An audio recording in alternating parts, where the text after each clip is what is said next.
سلام. آقا میلاد. بله. ما از مرکز تنفر مزاحمتون میشیم. از طرف ساناز خانم یه پیغامی داشتیم، اینم از همین کندیم.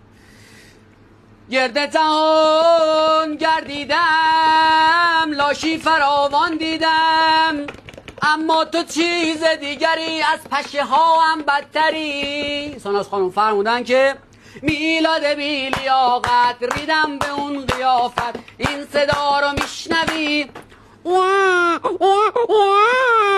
حاملم من ازت، لا لا لا لا، من رو بلاک کردی، لا لا لا لا، خودت رو خاک کردی، لا لا لا لا، آبرودا میبرم تو اشتباه کردی، لا لا لا لا، حاملم من ازت، حاملم من، بیا بد صدا ببر، کر صافتی بیشور بزندش حیوونا.